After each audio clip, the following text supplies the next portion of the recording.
Okay, hi guys. Shalom, shalom. Sorry, I was just waiting to get unmuted. I guess that's something that's good in life for people to get muted. All right. Thank you so much for participating. What a beautiful thing the SCA has done. Full day of learning Torah, getting ready for Yom Haasmaut. Just an announcement before we actually start the class. This Wednesday, we're having those who join us, you're all welcome to join. This Wednesday, we're having our regular Parsha Shi'ur, but not at 1 o'clock. It's going to be at 2 o'clock, because at 1 o'clock, Yeshiva Flatbush is celebrating Yom Haasmaut, is having a Yishai Ribo concert. So you're totally invited to join that, and we will have our class right after the concert. Okay, you guys ready to roll? Yeah, we're good. Okay, do I have to do anything? Which one do you want? Are you okay with this guy? Okay. I can't mute anybody else, but somebody else is doing that. Okay, here we go. So what I want to do for the very first part is actually to study a few sources in the Torah. I do believe that the most important underlying theme of celebrating Yom Haasmaut and celebrating Yom Yerushalayim is really an attitude, a certain midah that's very important. And it's called the attitude of gratitude. Okay, share screen. Host disabled, participant screen sharing. Who's my host? Rabbi, I'm going to do it now. All right, thanks.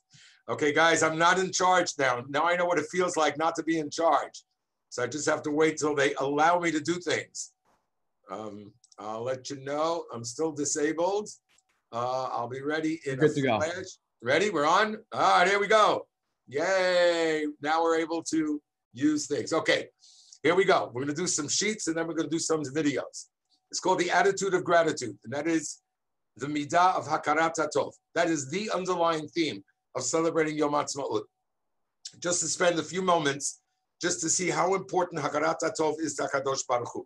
We go back to the very first time that a human disappointed HaKadosh Baruch Hu, the very first chet, and that is the chet of the Etz Hadat.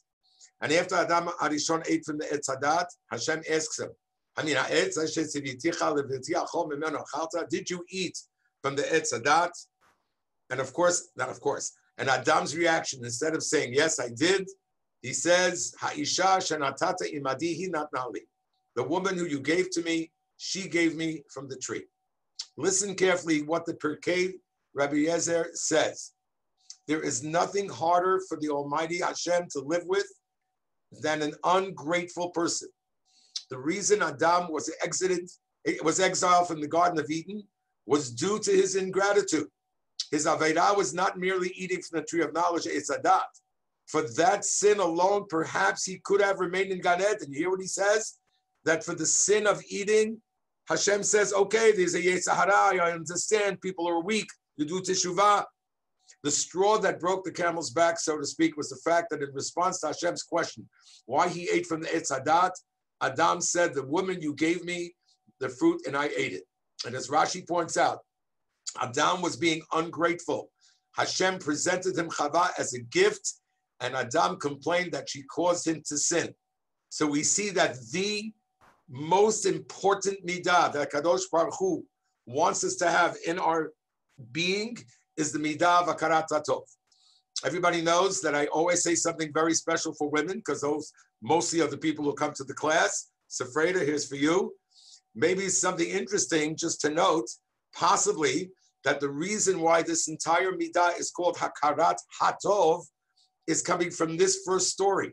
Because as we all know, in source number 2, in the perek before, when Hashem created Chava, Vayomer Hashem Elokim, lo tov heyot adam levado, eselo eze kenegdo. It is not good for a man to be alone. I will create him a wife. And therefore, a wife is called tov. So maybe the concept of hakarat hatov is to teach us that the most important gift, the most important tov that Hashem has given a person in life is his wife, and she should not be taken for granted. I'm assuming all the women in the room are raising their hands and they're happy. I didn't see one guy raise his hand, but all right, we'll worry about it later. A.B. Mal, I see your smile. I'm not going to say anything to your wife. Okay, here we go. There are many, many, many examples of hakarat hatov in the Torah. Just one, without even looking at number 3 first. Moshe Rabbeinu was told that Kadosh Baruch Hu go to Egypt and take Bnei Yisrael out of Mitzrayim. The Torah says he first has to go and check it out with his father-in-law. What do you mean check it out with your father-in-law? Hashem tells you to go. His father-in-law took him into the business, set him up. You got to say thank you. You have to recognize the gifts that you get. But I think the most telling, ladies and gentlemen, listen carefully. The most telling is source number 3. And that's teaching us, what does it mean to have a midah tova? Hashem, everybody knows this story. Hashem tells Moshe to tell Aharon, take the mateh and do the first 3 makot. Says Rashi, why is Aharon doing the first 3 makot? Because the Nile protected Moshe when he was cast into it. And therefore Moshe can hit the Nile. Are you kidding? Is this a Disney cartoon? The Nile has no feelings. We always say our midot tovot, we don't want to hurt another person, yada, yada, yada.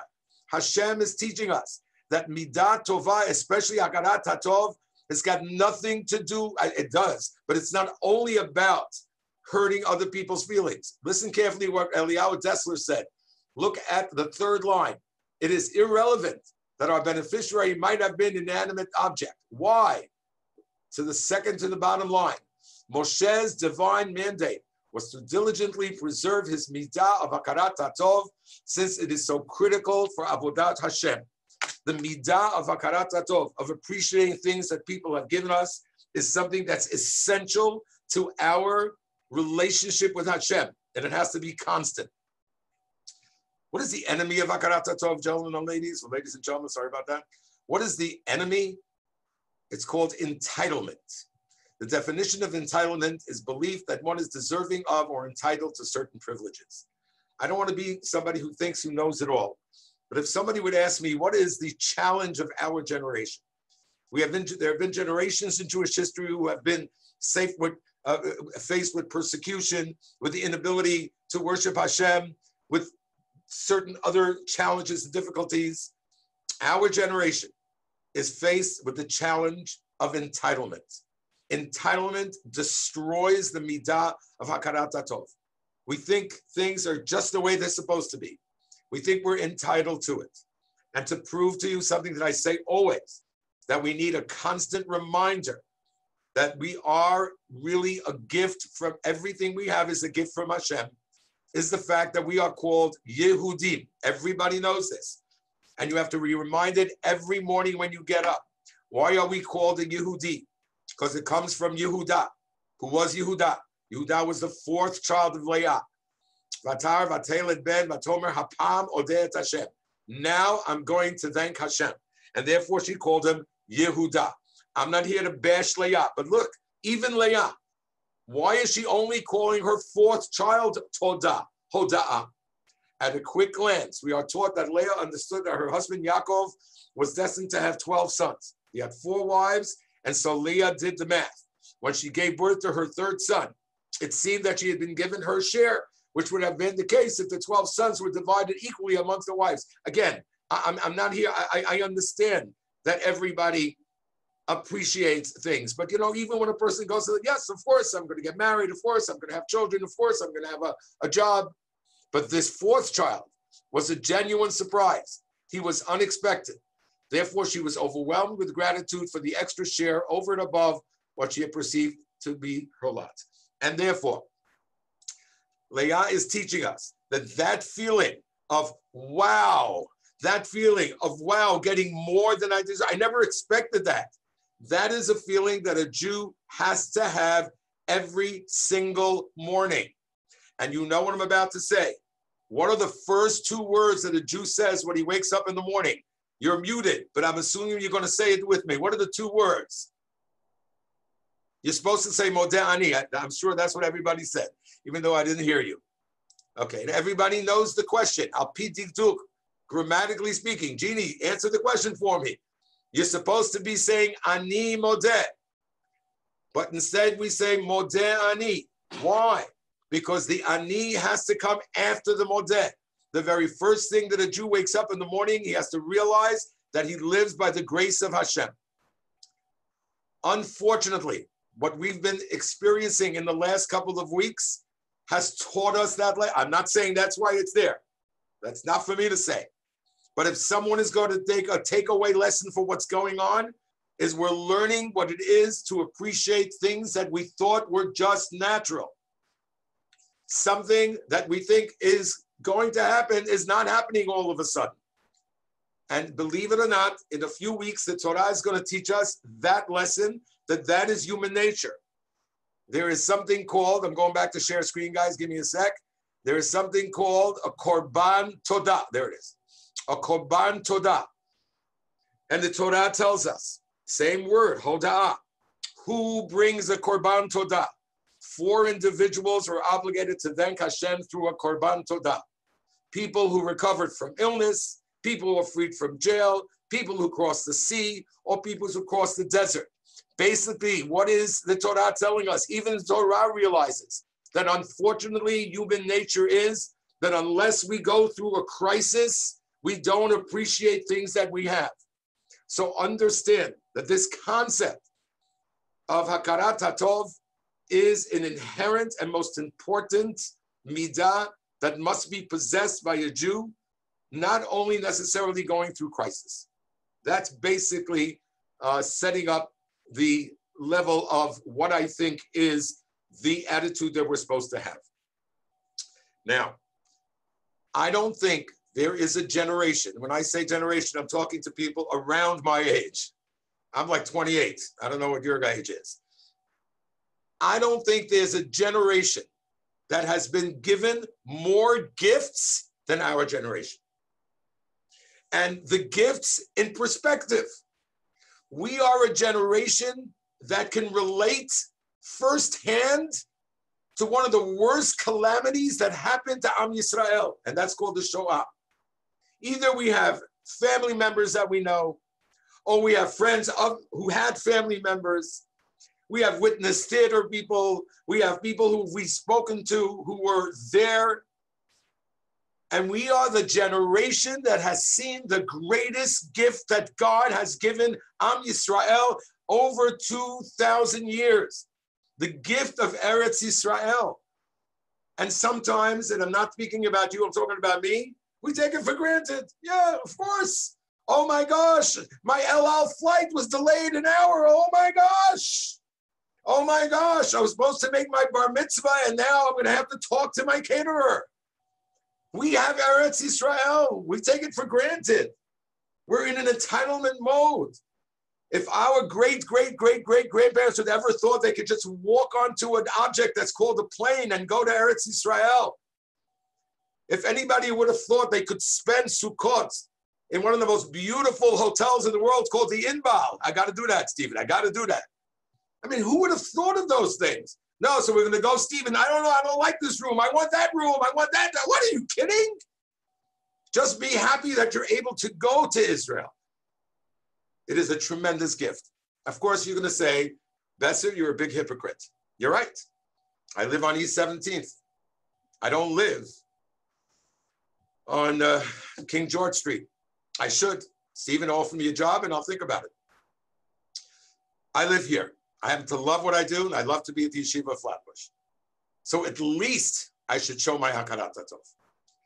Now, sometimes it's hard to relate to things when you weren't there. I was not born when the state of Israel was officially started. Maybe you think I was, but I wasn't born then.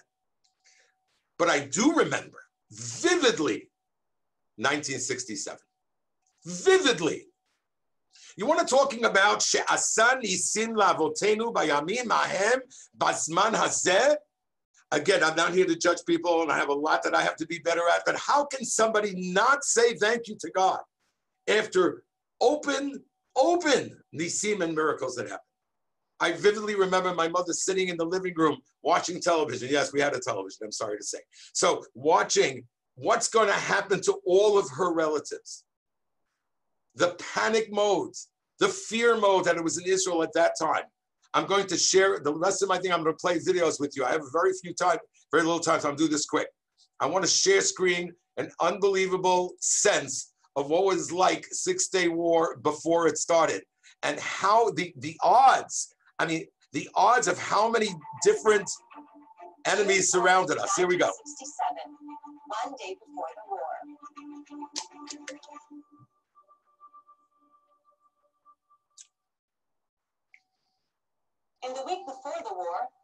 street was filled with calls to destroy the Jewish state.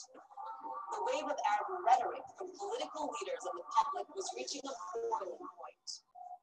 Although Israel cautioned Jordan to avoid joining the coalition of Syria and Egypt, Egypt and Jordan signed a military pact.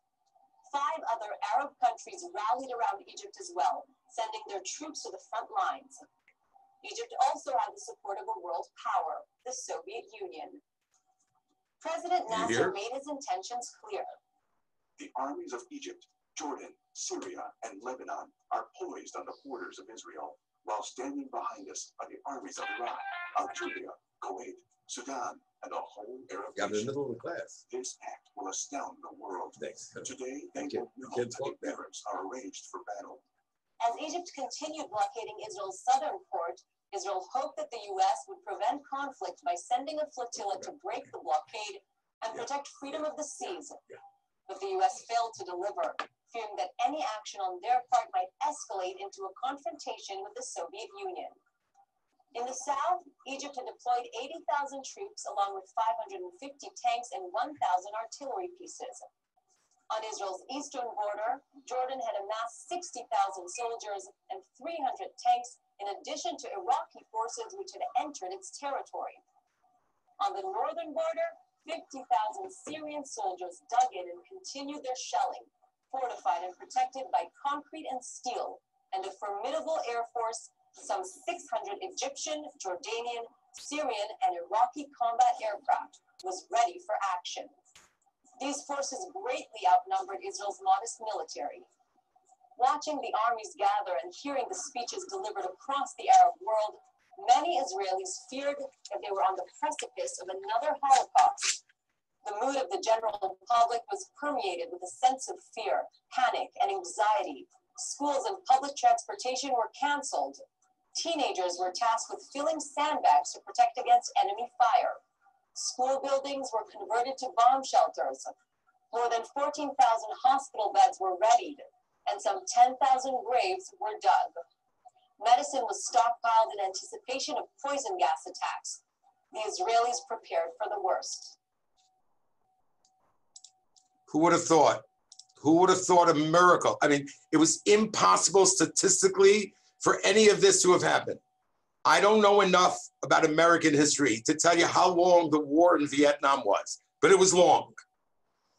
Afghanistan, any war that you want to think about. Outnumbered. Rabim biyad ma'atim. This is an open miracle. How can one not say thank you to HaKadosh Baruch Hu? I don't care what you say. I don't care what Tehillim you want to say. I don't care what prayer you want to say. But you have to say thank you. That has to be the midah. And that moment when we got the kotel, I have to play this. Oh, man. My favorite. Share it with me and share it with your kids. Here we go. June 7th, 1967, day 3 of the war.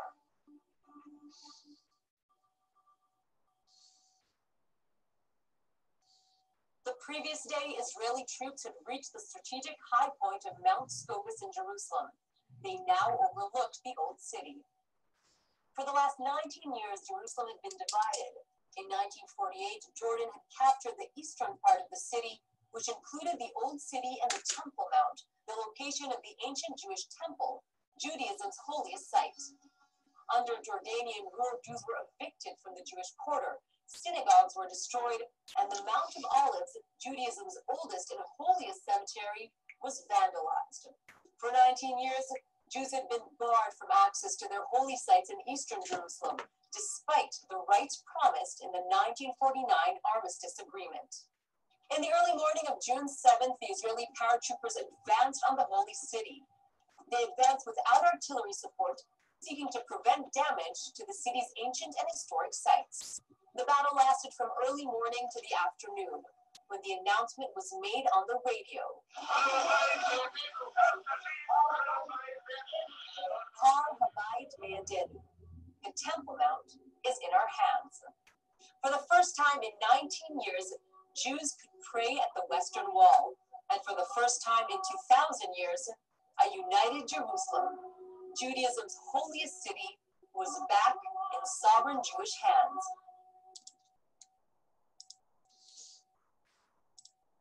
Maybe, yes, thank you, Peggy, for the clapping. What should I tell you? Maybe now, when people wanted to go to Eretz Yisrael, so many people had bar mitzvahs planned, maybe we feel a little bit of what that means. But it doesn't have to be that way. It doesn't have to be when we don't have it, that's when we love it. We have to show the feeling of hakarat hatov. I'm going to share, I have two stories, but I'm only going to share one of them because I want to do something else. Give me a second here. Here we go. Everybody knows this story, number 2. It's one of the most famous stories about what happened when the soldiers came to the Kotel. As soldiers ran to the Kotel, one of the non-religious soldiers who ran to the Kotel saw the religious soldiers crying. He began to cry. The religious soldier looked at him surprised and asked, I know why I'm crying, but why are you crying? And the non-religious soldier answered back, I'm crying because I don't know what I'm supposed to be crying about. It's one of the most famous stories. We have to teach our children, not crying, happy. We have the gift. What are we happy about? I'm not putting down, I think dancing is great. I think listening to singers is great. I think barbecues are great. I'm the biggest barbecue guy. But that's not the ikar of celebrating Yom Haasmaut. Sit down with your kids and explain to them, what is hakarat hatov? What does it mean to appreciate? How sad would it be if one of our children or grandchildren don't know what they're crying about? They have to feel the emotion of what it means to have. I'm going to switch gears. I have 7 minutes. There's hakarat hatov this coming Wednesday, not only to HaKadosh Baruch Hu ben Adam lamakom, but there's hakarat hatov ben Adam l'chaveiro.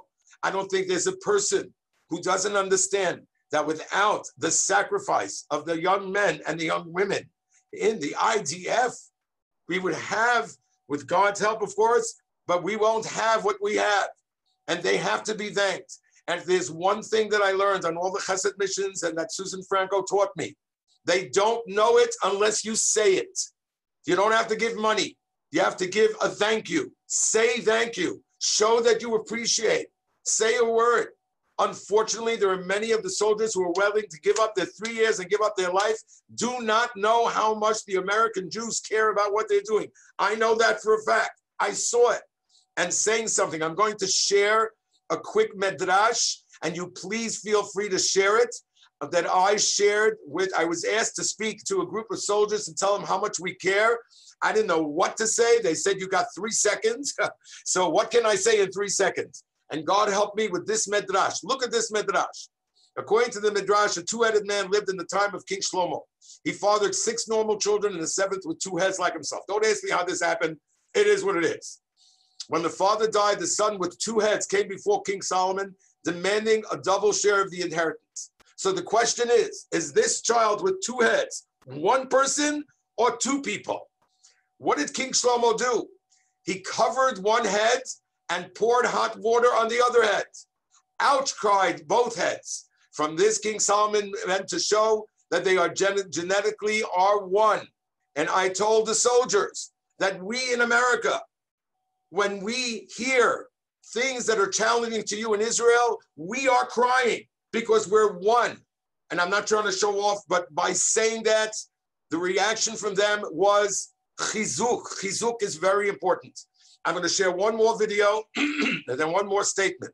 I'm a little shy to share this video because the rabbi speaking in this video is somebody who I know very well. I'm not a big fan of his, but I'm going to let him speak. But I'm going to show you something from a 2016 Chesed mission, how the soldiers really cared about what we did. You might recognize some of the old guys. So here it goes. Okay. I hope this. No, that's not it. There it is.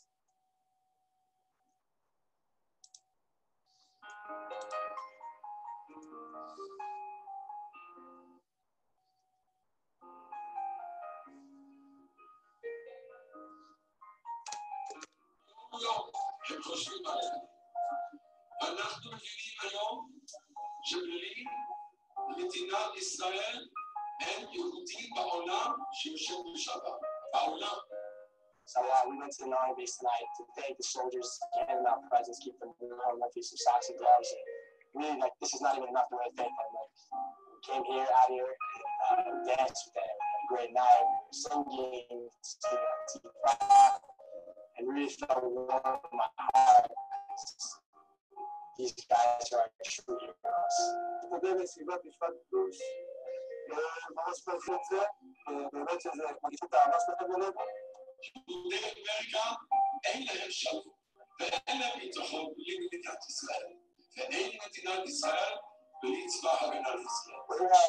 military trip. I just came out from inside with the soldiers. We say we gave out presents. I have to say that the spirit in the room, the ruach in the room was beyond anything that I ever felt in my life. I want to say thank you so much to the Yeshiva Vipers for coming to our base and really bringing up the motivation of the soldiers. All the kids came with all their energy.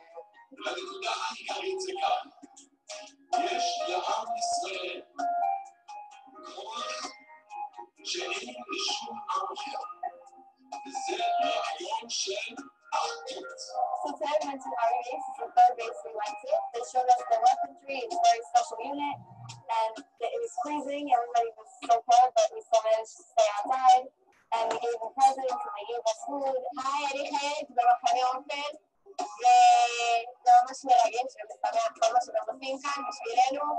באמת קשה ולא קל לשרת במקום כזה, ושמח ומשלמים את הלב כל המתנות וכל השמחה שאתם מביאים. לנו אכפת מה שנעשה לכם, לכם אכפת מה שנעשה לכם.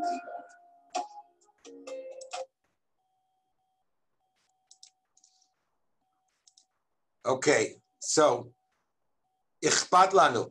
It's important that we care. I'm going to put something on the screen now, and I'm going to ask you to not give money. I mean, you want to give money, give money. This is called Thank Israeli Soldiers. It is an organization that we support.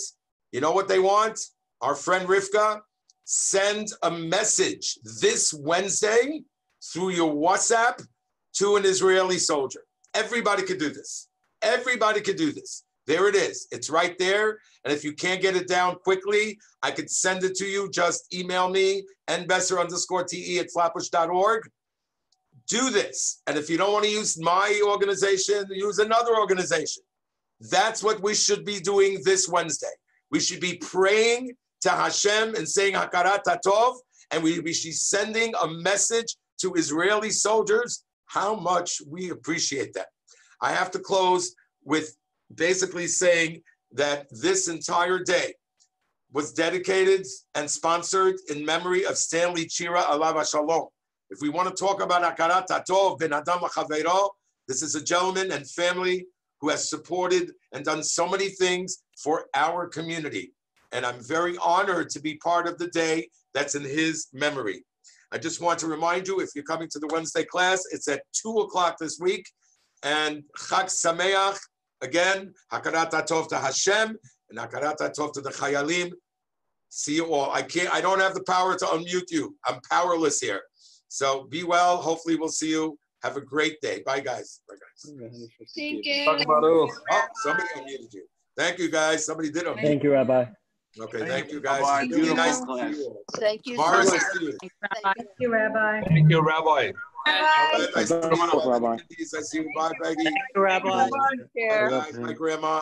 Thank you. Thank you, guys. Thank you. See you later.